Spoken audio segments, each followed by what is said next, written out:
नमस्कार दोस्तों, क्या हाल है। जैसे कि आप सबको मालूम है कि अभी आईपीएल का मौसम चल रहा है और आईपीएल में मैचेस भी बहुत ही रोमांचित हो रहे हैं। इन सारे आईपीएल के मैचेस में बल्लेबाज और गेंदबाज के अलावा मुकाबले को और रोमांचित करने के लिए महत्वपूर्ण किरदार निभाते हैं हम सबके प्यारे कमेंटेटर्स। जी हाँ, आज हम बात करने वाले कमेंटेटर्स के सैलरी के बारे में।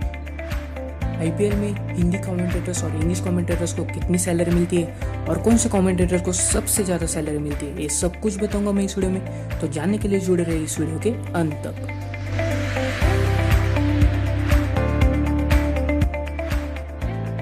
तो सबसे पहले बात करते हैं इंग्लिश पैनल की। तो इंग्लिश कमेंटेटर्स में नाम आते हैं Harsha Bhogle, Ian Bishop, Michael Slater, Sunil Gavaskar. Sunil Gavaskar ji Hindi और इंग्लिश दोनों कमेंट्री करते हैं, तो उनको सैलरी भी दोनों तरफ से दी जाती है। उसके बाद में Kevin Pietersen, Marcus Nichols, Kumar Sangakkara, semen doll, Danny Morrison, Deepdas Gupta भी दोनों कमेंट्री करते हैं हिंदी और इंग्लिश। उसके बाद में डैरेन गैंगा, जेपी डोमिनी और मुरली कार्तिक, ये सब इंग्लिश कमेंट्री करते हैं। इंग्लिश पैनल में जो कमेंटेटर्स सबसे ज़्यादा एक्सपीरियंस या लीजेंड क्रिकेटर्स होते हैं उनकी सैलरी बाकी कमेंटेटर्स से ज़्यादा होती है। जैसे कि हर्षा भोगले जो एक्सपीरियंस एंकर और कमेंटेटर माने जाते हैं, उनकी सैलरी बाकी कमेंटेटर से ज़्यादा होती है। और केविन पीटरसन, सुनील गावस्कर, कुमार संगाकारा, ये क्रिकेटर्स की सैलरी भी ज़्यादा होती है। इनकी सैलरी होती है लगभग 3.5 करोड़ रुपए। अब बात करते हैं हिंदी कमेंट्री की।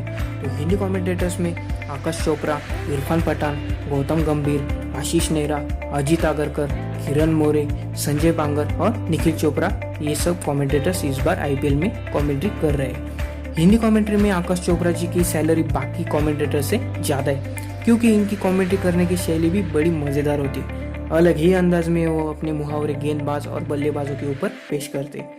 इस तरह की कमेंट्री लोगों को भी बहुत पसंद आती है, तो इसकी वजह से उनको पर मैच डे के हिसाब से अराउंड 6 लाख रुपए अलग से सैलरी मिलती है। अब बात करते हैं डगआउट पैनल के बारे में। डगआउट पैनल मतलब कमेंटेटर्स के लिए एक अलग स्टूडियो होता है। उस स्टूडियो में कमेंटेटर्स सारे विश्लेषण के साथ कमेंट्री करते हैं, तो उनकी सैलरी रेंज होती है लगभग 3 करोड़ से 5 करोड़ के बीच में। ज़्यादातर डगआउट पैनल में इंग्लिश कमेंटेटर्स ही होते हैं। आप सोच रहे होंगे कि आईपीएल में इंग्लिश और हिंदी कमेंट्री में इंग्लिश कमेंटेटर्स को ज़्यादा सैलरी क्यों मिलती है।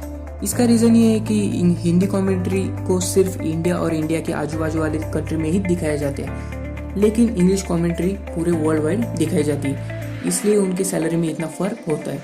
आपको क्या लगता है हिंदी और इंग्लिश कमेंट्री के सैलरी के बारे में? क्या हिंदी कमेंटेटर्स को भी इंग्लिश कमेंटेटर्स जैसी सैलरी मिलनी चाहिए या नहीं मिलनी चाहिए? मुझे कमेंट सेक्शन में ज़रूर बताना। फिलहाल आज के वीडियो में बस इतना ही। वीडियो अच्छी लगी हो तो लाइक भी कर दीजिए और सब्सक्राइब भी कर दीजिए, ताकि मैं आपके लिए ऐसे क्रिकेट रिलेटेड नई जानकारी लेकर आता रहूँगा। मिलते हैं अगले वीडियो में। जय हिंद, वंदे मातरम।